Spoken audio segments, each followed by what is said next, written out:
A couple weeks ago, J.R. Smith came out and said that the 2016 Cavs would beat the 2020 Lakers. Swish, you was on 2 championship teams. Lakers. Mm-hmm. Cavs. Mm-hmm. Fucking stutter for a second. Goddamn, am I drunk? Which team was better? We'll go head to head. Which team win? Cavs.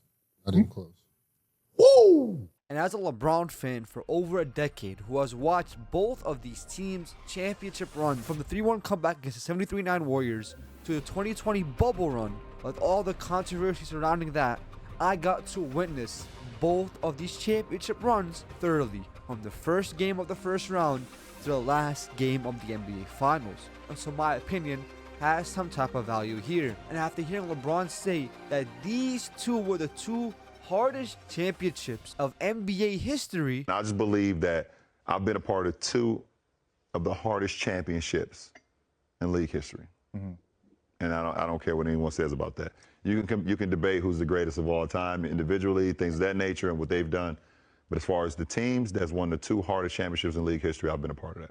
it really makes you think about who would win between the 3-1 comeback Cleveland Cavaliers or the 2020 bubble Los Angeles Lakers. Will the youth and athleticism of the 2016 Cavs outpace the experience and the size of the 2020 Lakers? How about you stick around, find out, and let's see the strengths and weaknesses of both of these teams to find out who would win. The journey starts in the summer of 2014, the infamous I'm Coming Home tour from LeBron after him announcing he's going back to the Cleveland Cavaliers after spending 4 years in Miami and being public enemy number 1. And the one thing that he promised to the city of Cleveland was to bring a championship to Cleveland. The first move to make this dream come true was trading away the first overall pick in the 2014 NBA draft, which ended up being Andrew Wiggins, to the Minnesota Timberwolves for Kevin Love to secure the Cavs' big 3 of LeBron, Kyrie, and Kevin Love. And while in LeBron's first year back, things didn't go in the Cavs' favor. And with the story of this baby-faced assassin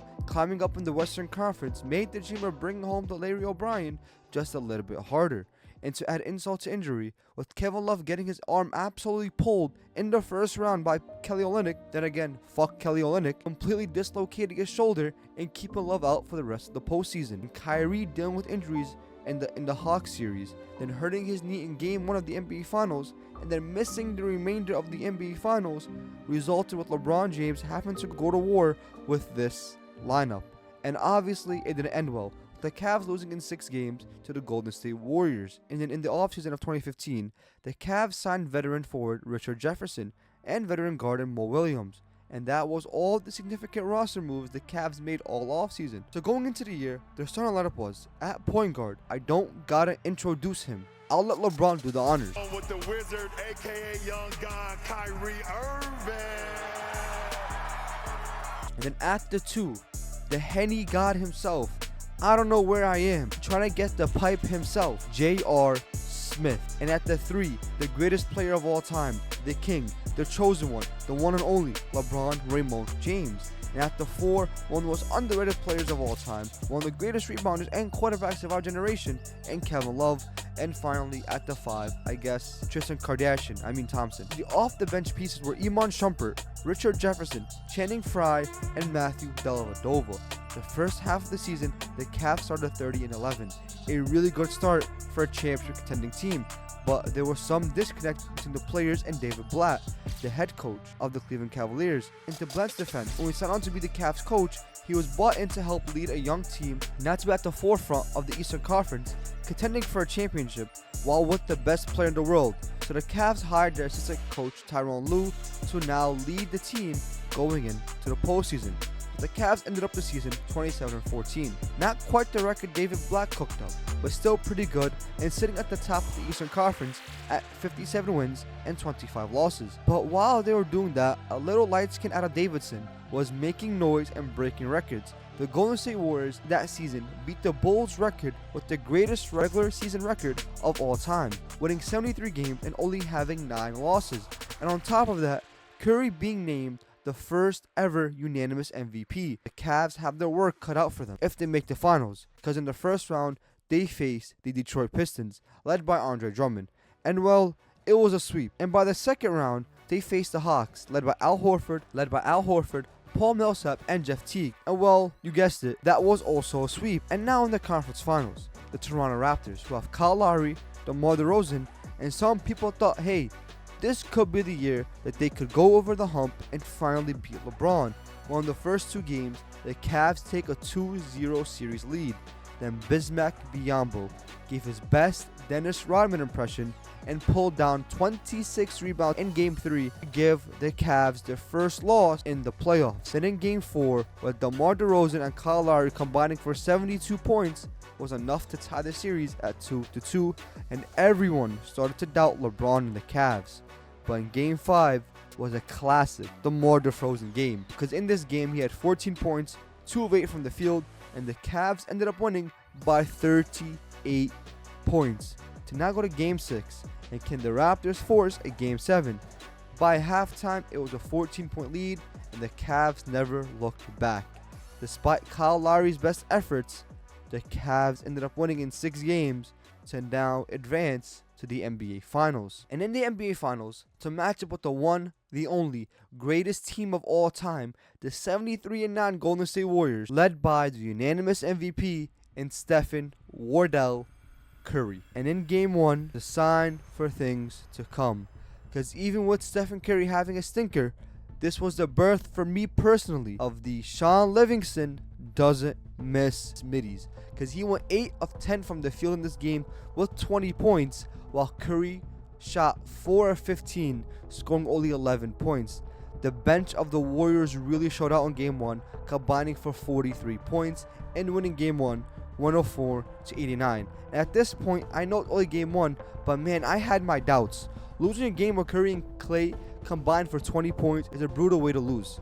But moving on to Game 2, and the Warriors put belt to ass from start to finish, with LeBron and Kyrie kind of getting iced out of this game, and the Warriors victory with a collective effort, with Draymond Green leading the game in scoring with 28 points, and the Cavs lost Game 2 110-77. And in Game 3, the Cleveland Cavaliers needed a lifeline, and they needed it bad. It showed in the first quarter, with Kyrie having 16 points, LeBron having 8 points, and taking a 17-point lead at the end of the first, and they never looked back, winning Game 3 120-90. To stay in Cleveland for Game 4, another must-win for the Cavs, and while both teams were going back and forth, no team could really pull away till the Cavs took an 8-point lead to start the half. And how Golden State responded? Well, they went on a 17-6 run to take the lead and slowly pulled away, giving them a 10-point lead with 3 minutes left. And this is where it gets very controversial. But Draymond Green picking up a flagrant foul against LeBron, and I think they gave that flagrant because of Draymond swinging his arm towards the end of the little scruffle at LeBron, which led to him getting his 4th flagrant foul in the playoffs, which leads to a suspension.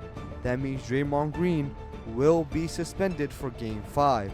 But in Game 4, the Warriors held on and won, which gave them a 3-1 series lead, and no team in NBA history has ever came back down 3-1. But after Game 4, Clay said something that might have changed this entire series. I mean, guys talk trash in this league all the time. You know, I'm just kind of shocked some guys take it so personal. It's like, I mean, you know, it's a man's league, and I've heard a lot of bad things on that court, but at the end of the day, it stays on the court. We're all competitive people. You know, I mean, trash talk it's a part of the game in basketball. I feel like it's part of any sport, especially this competitive. I don't know how the man feels, but obviously people have feelings, and people's feelings get hurt, even if they're called a bad word. I guess his feelings just got hurt. What happened? What Clay said? Yeah, and what crosses the line? No, I'm not. What did you say Clay said? Clay said, I guess he just got his feelings hurt.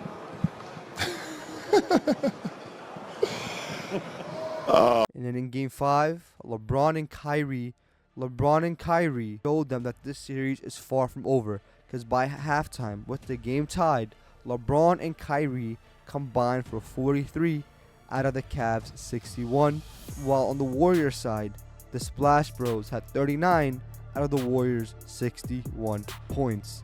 A very even game between both teams, but by the third quarter, it changed, with LeBron and Kyrie scoring 22 points to put the Cavs up by 9 at the end of the quarter. In the fourth quarter, the duo of LeBron and Kyrie scored 17 points to put them at 41 points each, being the first duo in NBA history to have 40 points in a game.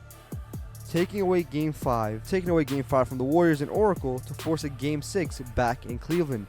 And the Cavs didn't come to play in this Game 6, taking a 20-point lead in the first quarter, 31-11.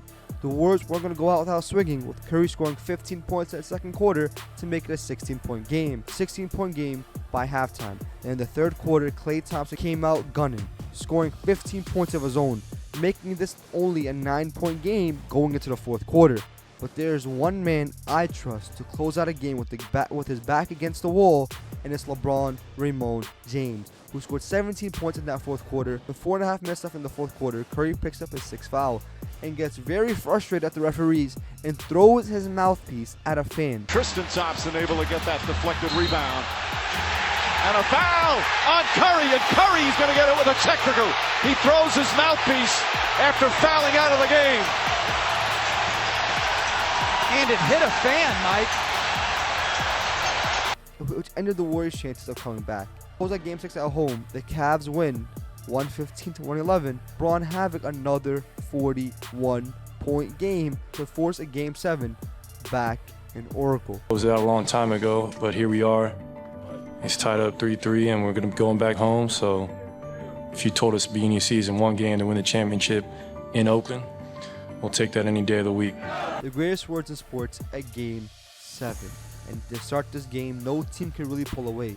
Bucket after bucket. Warriors big three scoring 18 of the first 22 points for the Warriors. The Cavs big three scoring 15 of the first 23 points for the Cavs.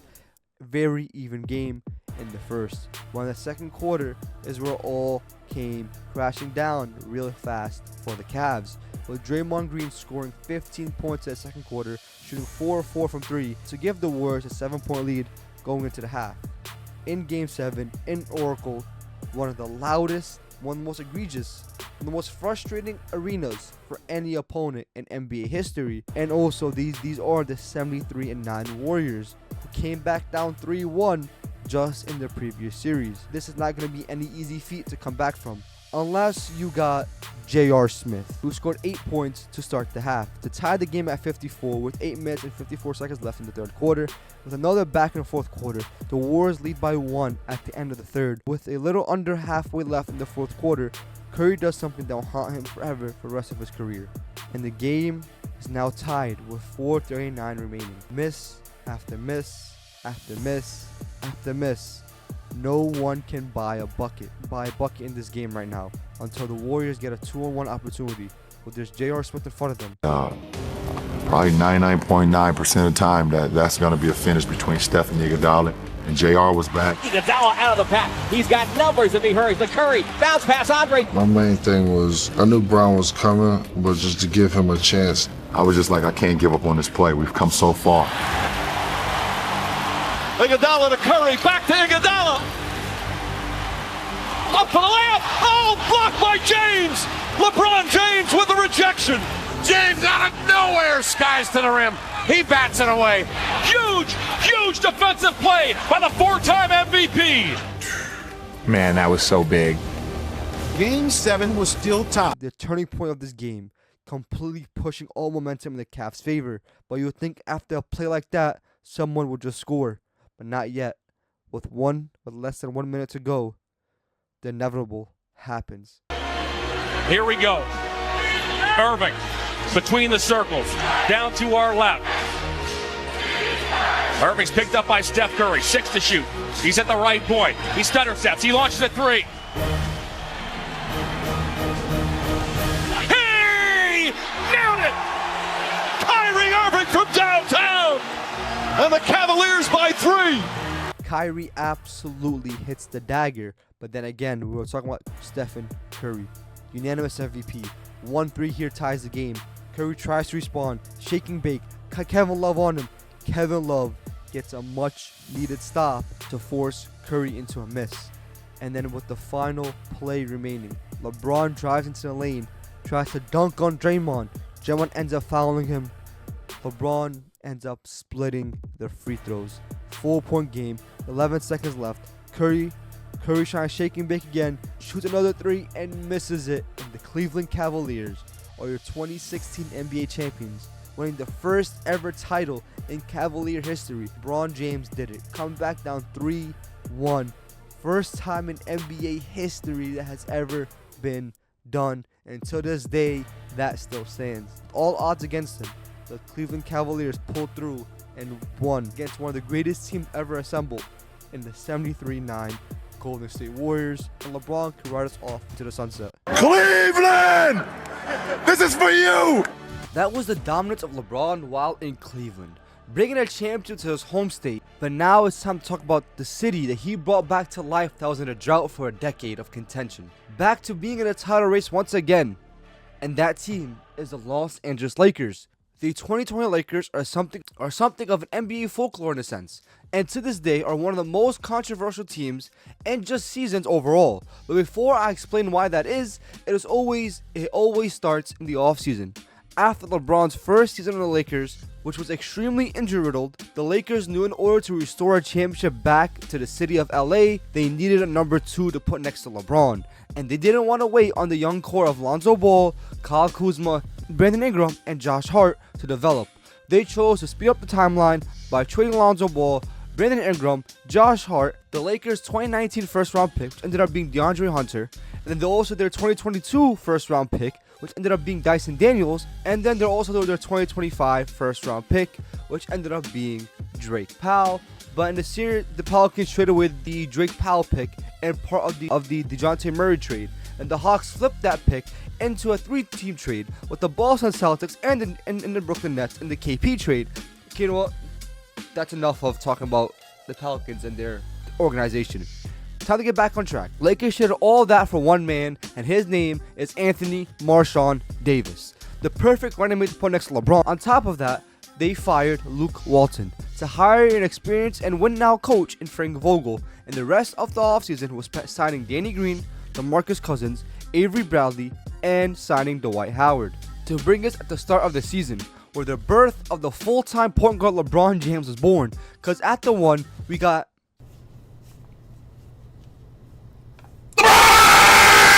at the 2, the 3-and-D lockdown defender who's going to guard you 94 feet in every possession, and Avery Bradley. And at the 3, the Green Ranger himself, the highest scoring Laker debut in Laker history, and Danny Green. At the 4, the Brow, one of the greatest defenders of our generation, the scoring abilities of a point guard the size of a big man, and Anthony Marshawn Davis, aka AD.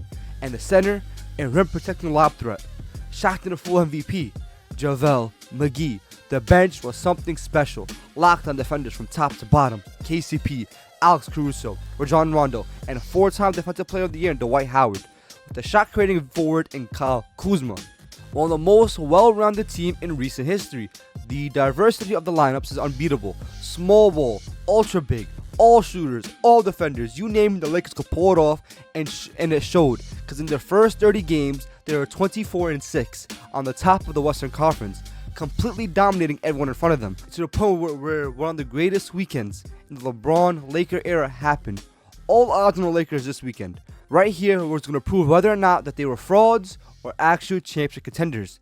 The Lakers find themselves matching up against the Milwaukee Bucks. This was during the LeBron for MVP campaign starting, and the front runner for MVP that year was Giannis Antetokounmpo, and that matchup was March 6th, 2020 on a Friday night. Lakers-Bucks in Staples.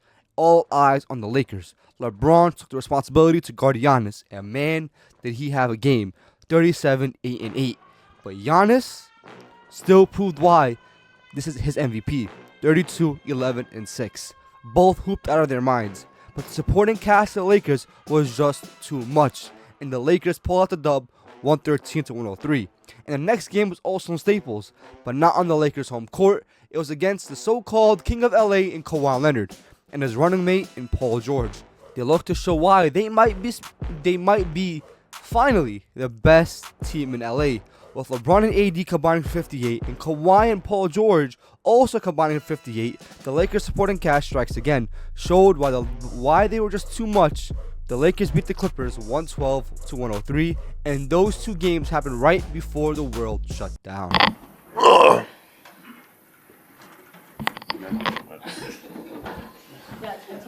Thank you. I'm Scott Van Pelt here at ESPN. This astounding and unprecedented story has just tweeted within the past 2 minutes that the NBA is suspending the season. I say that. You tell me, how'd this happen? Well, Rudy Gobert has tested positive for the coronavirus.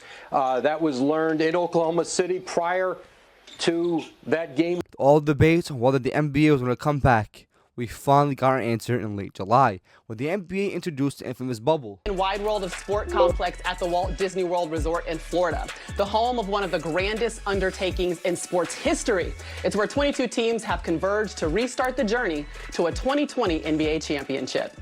Every team was only going to play 8 games, and before the world shut down, the Lakers were 49-14. While those 8 games didn't really help the Lakers record-wise, especially with their starting shooting guard in Avery Bradley choosing to not come to the bubble to take care of his family. And the rest of the Lakers really showed, going 3-5 in those 8 games, and still being the 1 seed out west. But now it's time for the playoffs, in which people tend to forget how many people in the media doubted the Lakers in the first round. Portland Trail Blazers, they might have a chance to beat the Lakers. If the Portland Trail Blazers get in the playoffs, they will beat the Los Angeles Lakers in the first round. Can make shots and you have elite guard play, you can beat the Lakers. I am very, very worried about the Los Angeles Lakers in the first round if they play the Portland Trail Blazers. I'm not going to go as far as to say it's a foregone conclusion they'll lose, but they could. And here's the prediction I will make. That particular series would go 7 games. Talking about how the Portland Trail Blazers were the scariest 8th seed in NBA history, led by bubble MVP Damian Lillard, CJ McCollum, and Carmelo Anthony. In Game 1, the Blazers came to play. Dame had 34, and Bron and AD really struggled. The whole internet exploded. The Blazers took Game 1, and everyone started going on their victory lap, saying, "What did we tell you? We told you Lakers can't handle them. Too much scoring talent. Lakers can't guard any of them." The next 4 games was just belt to ass, winning 4 straight to advance to the next round. And then the same story happened again. The Los Angeles Lakers find themselves matching up against a small ball, no Kenny Beachum, the Houston Rockets, the first team to implement a lineup of having a team with 0 centers. Trading away Clint Capella so that they could have a smaller lineup so Russell Westbrook can easily play basketball and not have a center clog the paint. And before the series started, everyone was talking about the fact the Lakers cannot keep up with the Houston Rockets small ball, that they're going to run the Lakers outside the gym, and it's going to be hard for them to keep up. And in that Game 1, what do we expect? The Rockets ended up blowing the Lakers out, winning by 15 points. We had Westbrook yelling at babies and mothers in the stands, and the media goes on their victory laps once again, talking about how the Lakers are frauds and they cannot keep up with Russell Westbrook and James Harden. So now what do you think happened here, guys? Well, let me tell you. The Lakers won 4 straight yet again. 4 straight to advance to the conference finals. For the second time this year, Lakers dropped Game 1 and won 4 straight. But now the match against the Denver Nuggets. Just like before, everyone was saying the Lakers can't keep up with them. A team that has just came back down 3-1 not once, but twice in the same postseason. And the second time was against the so-called best team in LA in the Clippers, led by Jokic and Murray on the rise to being the players we know and maybe love today. The media still victory lapping, but in Laker fashion, wait, never mind. They actually broke the script for this one. They won Game 1, which is crazy, and then in Game 2, a very back and forth game between both teams. We don't know who's going to pull out on top. And ended in probably the most iconic shot in Laker LeBron history, with Anthony Davis hitting a game-winning 3 to put the Lakers up 2-0. That game will be forever etched in my memory, because if AD doesn't hit that shot, who knows where this series ends up turning out. But it didn't matter. Nuggets did end up winning Game 3, but the Lakers won 2 more to advance to the NBA Finals.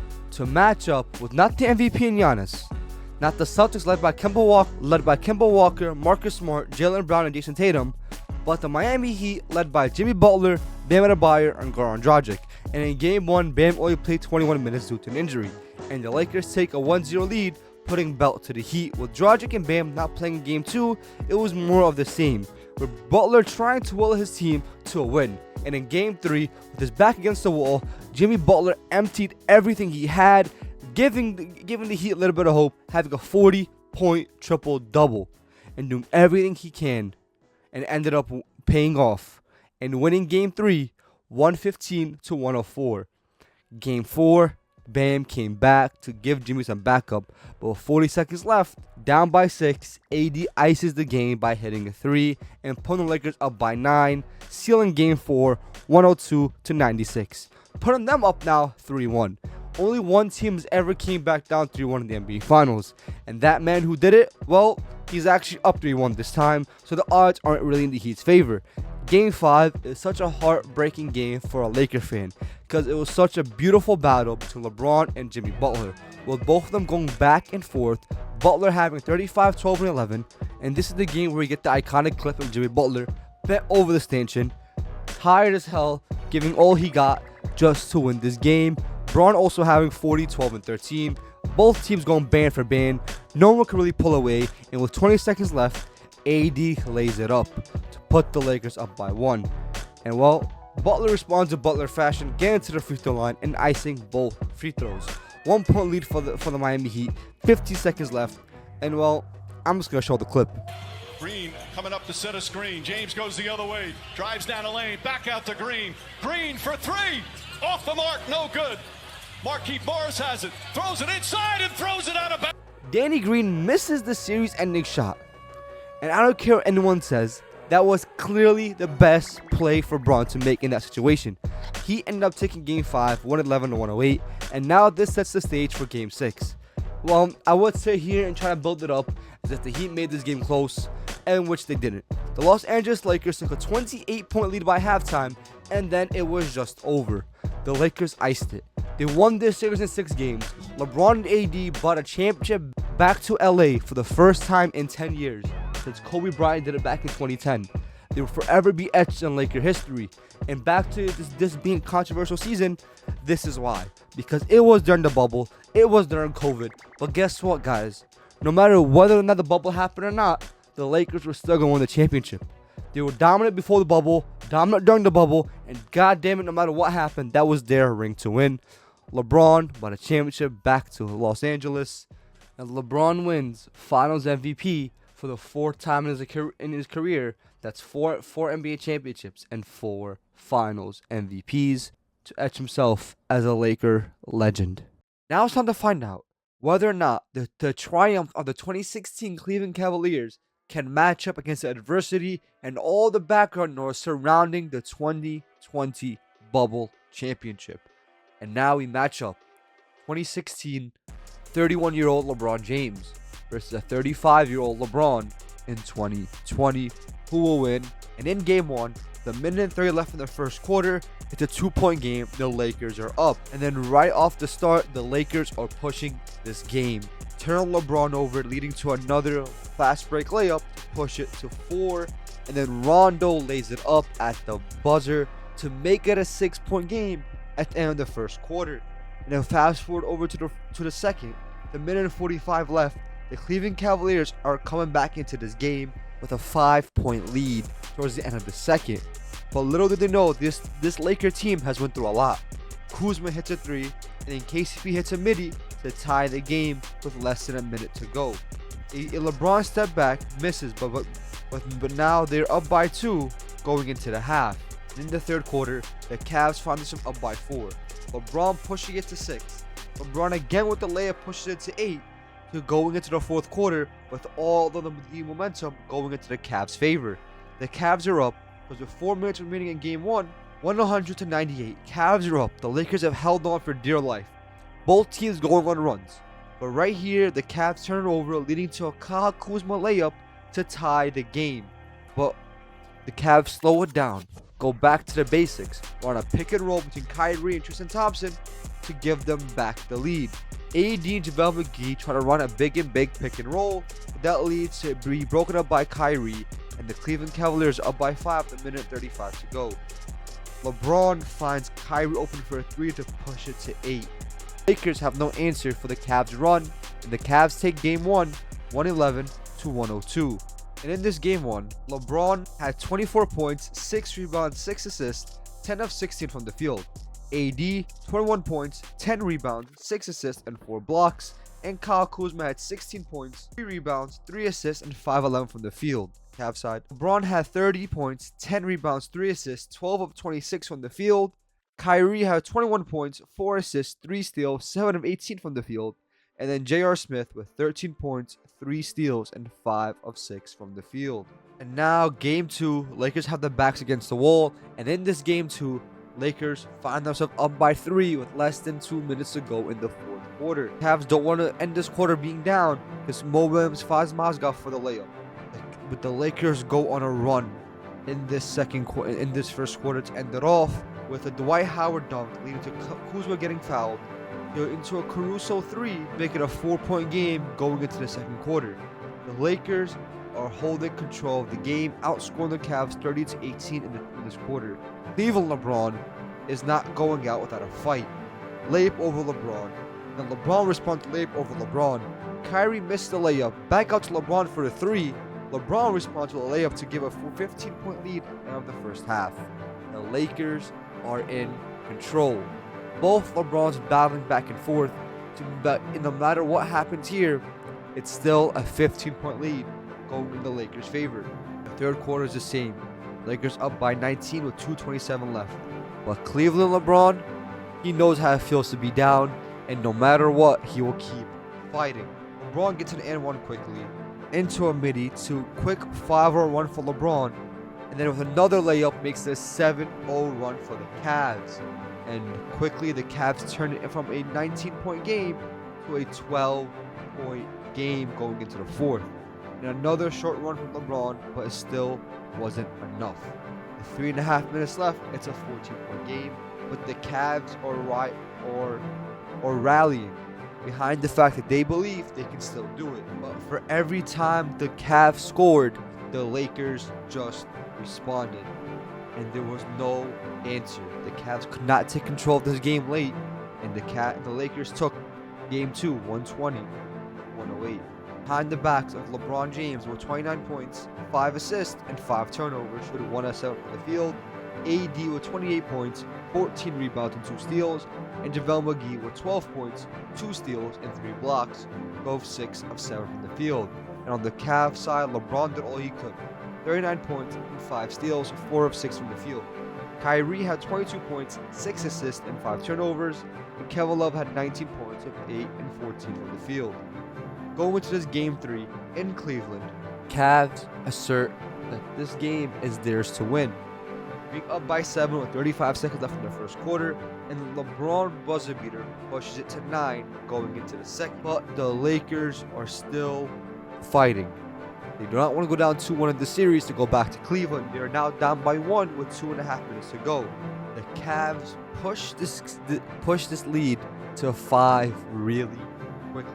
Back-to-back buckets, really putting an end to any run the Lakers had. And on top of that, Kyrie takes a 3 at the buzzer, misses it. They get it back for a Kyrie midi to push the lead to 7 going into the 3rd. The Cavs still holding on to the 7-point lead with a minute 18 left in the 3rd quarter.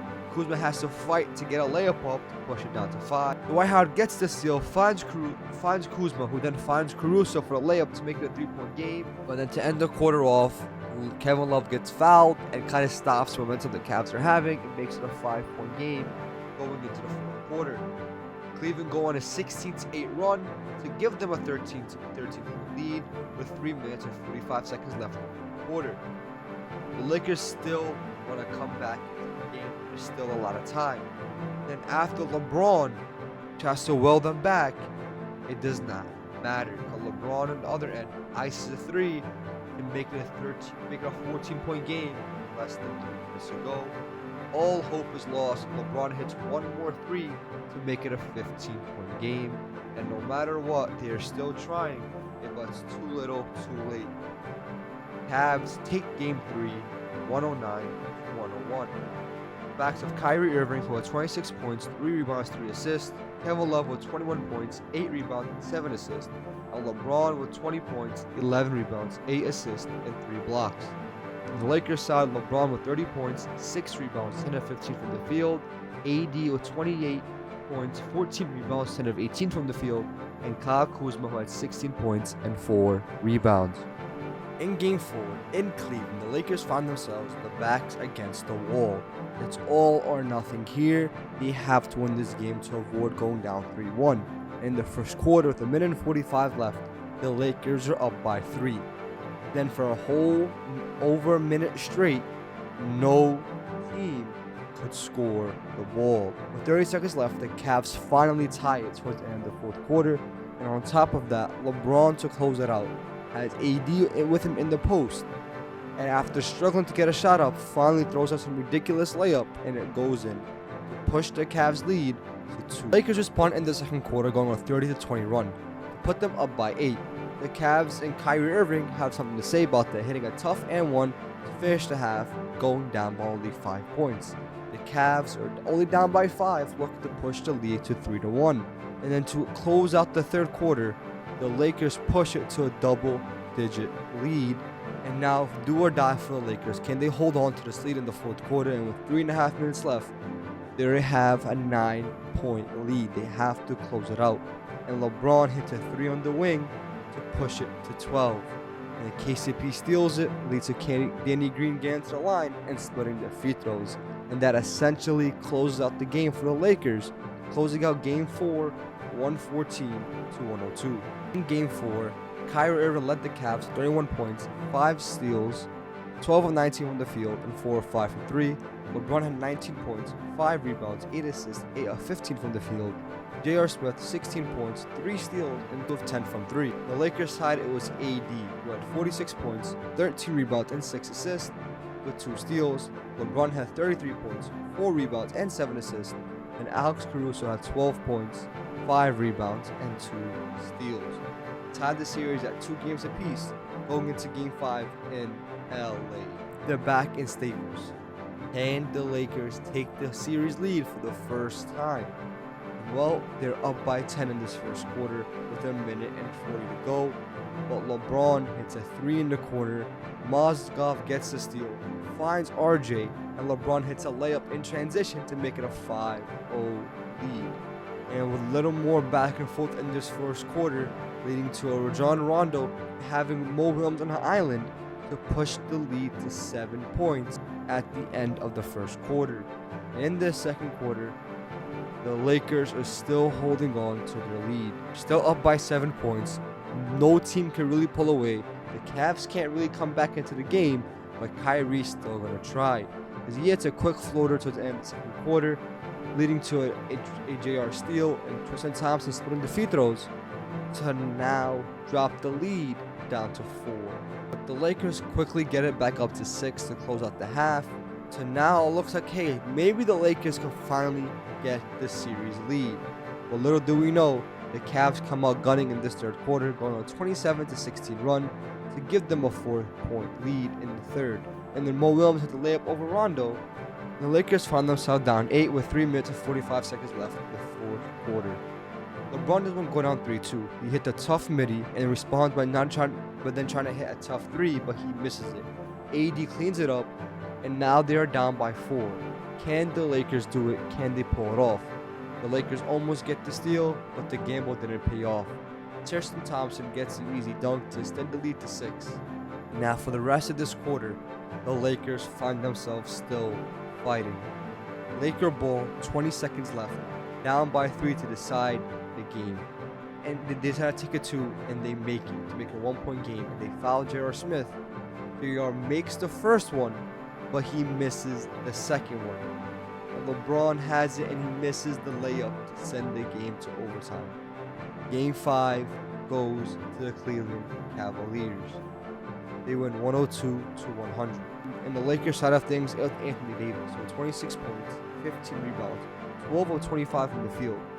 LeBron 18 points, 8 rebounds, and 10 assists. Danny Green had 14 points, 4 rebounds, and 3 assists. On the Cavs side, it was LeBron, 33 points, 7 rebounds, and 5 assists, and 4 steals. J.R. Smith with 19 points, 3 rebounds, 1 of 5 from 3, and then Kyrie with 13 points, 4 assists, and 2 steals. It is now do or die for the Los Angeles Lakers. Down 3-2, going back to Cleveland. They have to win this game, or they will be sent home on the Cleveland home floor. And while in this game 6, backs against the walls, the Cavs look to close it out, being up by 8 with a minute and 35 left in the first quarter. LeBron gambled on a steal and led to a wide open AD late. He then attacks AD and gets an easy dunk. AD responds to a layup of his own. LeBron and AD going back and forth, but then again, it is not enough. The Cavs hold on to the 8-point lead going into the second quarter. But now, in the second quarter, the Lakers still can't make up that ground, but keeping it within striking range. Cavs are only up by 6 with 2 minutes to go in the second, and LeBron gets an easy layup to make it a 4-point game. And then again, another immediate by LeBron makes it a 6-point game. But this Lakers team has never faced this kind of adversity until this game. It is do or die, and they can't seem to close this gap. The Cavs did not letting this lead slip at all, being up by 12 with 2 minutes to go in the third. Rondo attacks Mo Williams for a floater, and Kevin Love comes off the curl again to push the lead to 16 entering the fourth. It is not looking too good for the Lakers. The Lakers have 3.5 minutes to make a miracle happen, but being down by 13 points.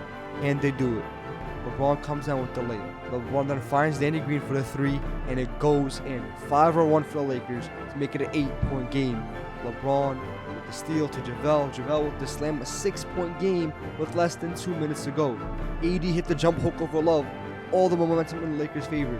4-point game. Danny Green attacks J.R. Smith. 2-point game. Then JaVale McGee ties the game at 102 with 32 seconds left. And LeBron finally ends the Cleveland drought with the dunk to give them the lead with 14.8 seconds left. Let's see if the series ends here or the Lakers come back and force a game 7. The Lakers have the inbound. LeBron tries to find AD. AD gets the ball and steps out of bounds. They foul Kyrie, and all he has to do is make both. He makes the first one, and the second one is good. Unless the impossible happens, the game is over. LeBron shoots a 3, and it's off. Cavs pull it off, beating the Lakers in 6 games, 106-102, on the back of LeBron James with 35 points, 9 assists, 3 steals, both 8 turnovers. Kevin Love with 23 points, 12 rebounds, and 4 steals, 1 of 6 from 3. Kyrie with 17 points, 4 assists, 1 of 5 from 3. Now on the Lakers side of things, it was Anthony Davis with 28 points, 12 rebounds, and 2 blocks. LeBron with 26 points, 7 rebounds, and 7 assists, and 3 steals. And JaVale McGee with 12 points and 4 rebounds. And there you have it. Your 2016 Cavaliers beat the 2020 Lakers in 6 games. Maybe J.R. Smith was right. Maybe the Cavs were, generally speaking, the best of the 2 teams. And LeBron James being named your finals MVP.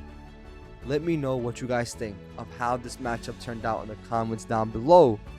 And because the Cavs won this series, they will now be matching up against the 2013 Miami Heat. And we will see which LeBron team is the greatest LeBron championship team of all time. And as always, go hard on them dudes. Salute.